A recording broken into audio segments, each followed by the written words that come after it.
The rain was coming down in sheets as I stared out the window of my Chicago apartment. I am Paxton, 44, a software developer, and until recently I thought I had a pretty good life.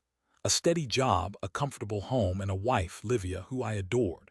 We'd been married for 15 years, and while things weren't always perfect, I believed we were solid. Then, a few weeks ago, I started noticing changes. Livia, a marketing manager, began working late more often. She was always impeccably dressed, but now she was putting in extra effort, experimenting with new hairstyles and perfumes. I initially dismissed it as a new project at work, a desire to impress clients, but something felt off. One evening, Livia said she had to attend a conference out of town. It's in Milwaukee, she explained, packing a small suitcase. Just for 2 days. Important networking opportunity. I kissed her goodbye, telling her to have a good time. But as I closed the door, a seed of doubt began to sprout.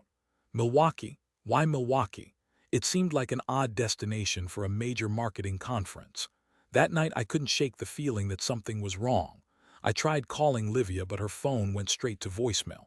Probably in a meeting, I told myself, but the unease persisted. Sleep eluded me. I tossed and turned, my mind racing.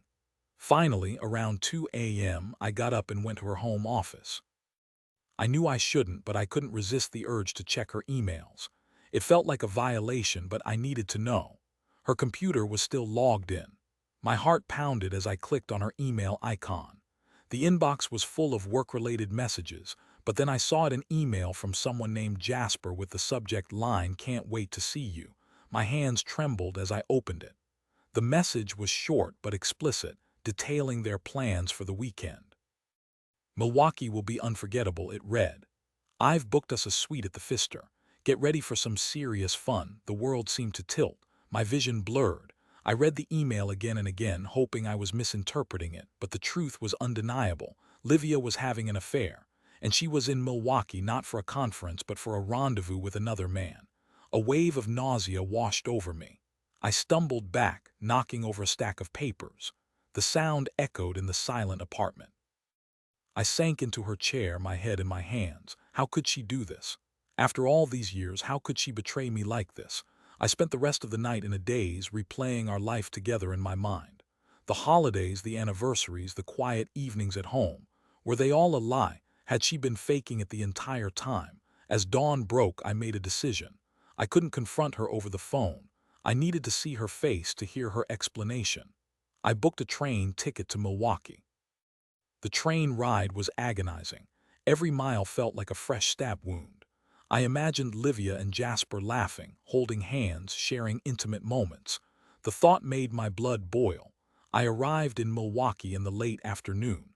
The city was bustling with activity, but I was oblivious to everything around me.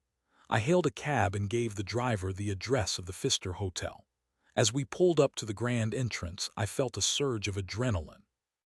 I paid the driver and stepped out, my legs feeling like lead. I walked into the lobby, trying to appear calm and collected. The hotel was opulent, with high ceilings, crystal chandeliers, and plush carpets. I approached the front desk, my voice barely a whisper. "I'm looking for Livia," I said.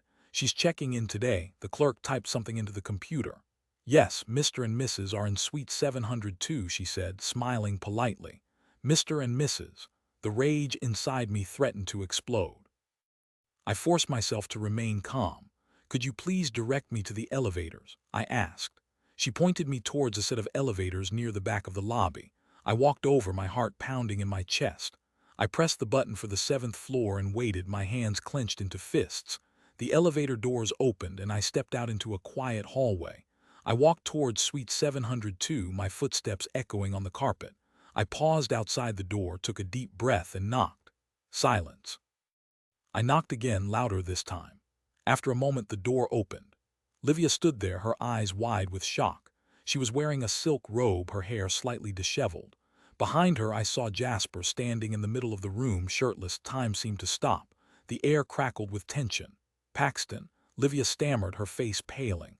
"What are you doing here?" I didn't say anything. I just stared at her, my eyes filled with a mixture of pain and anger. Then I looked at Jasper, a smug look on his face. "Surprise," I said, my voice dripping with sarcasm. "I thought I'd drop in and see how your conference was going." Livia's eyes darted back and forth between me and Jasper. "Paxton, this isn't what it looks like," she said, her voice trembling. "Oh, really?" I said, raising an eyebrow.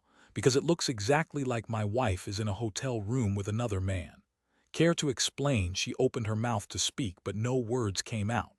Jasper stepped forward, a hint of arrogance in his tone.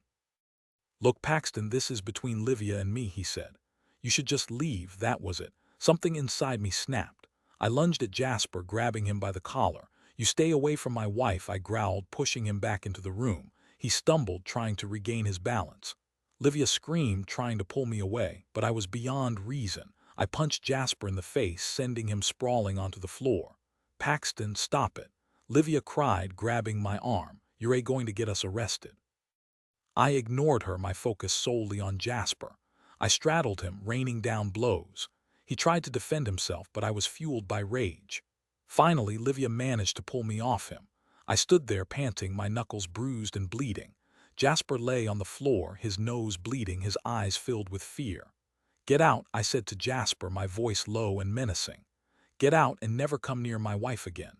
He scrambled to his feet and ran out of the room, leaving Livia and me alone. I turned to Livia, my heart aching. "How could you do this to me?" I asked, my voice cracking. "How could you betray me like this?" She started to cry, her body shaking. "I'm so sorry, Paxton," she sobbed. "I don't know what came over me. It just happened, it just happened." I repeated, incredulous. "You booked a hotel room, you lied to me, you slept with another man, and you're telling me it just happened." She didn't say anything. She just stood there crying, her eyes filled with regret.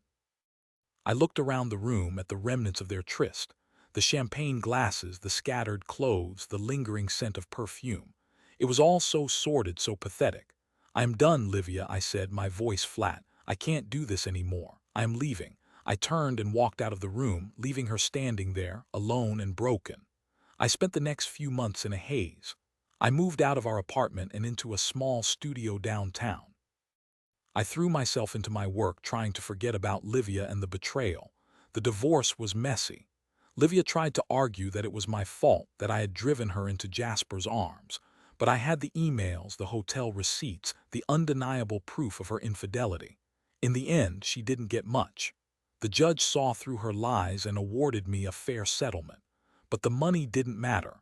Nothing could erase the pain and the humiliation. One day, a few months after the divorce was finalized, I received a phone call from an unknown number. I almost didn't answer it, but something told me to pick up.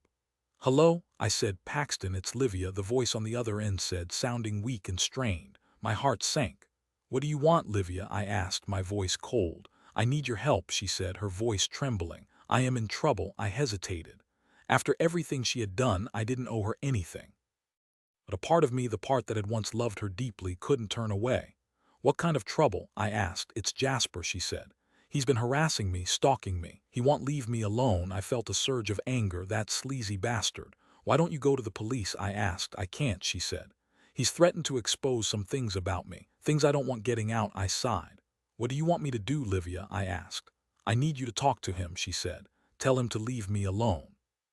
He might listen to you." I thought about it for a moment. It was the last thing I wanted to do, but I couldn't let Jasper continue to torment her. "All right," I said. "I'll talk to him." I managed to get Jasper's number from a mutual acquaintance. I called him, my voice calm and controlled. "Jasper, this is Paxton," I said. "Livia's ex-husband. I need you to leave her alone." He laughed, a harsh, unpleasant sound. "Why should I?" he said. "She's fair game."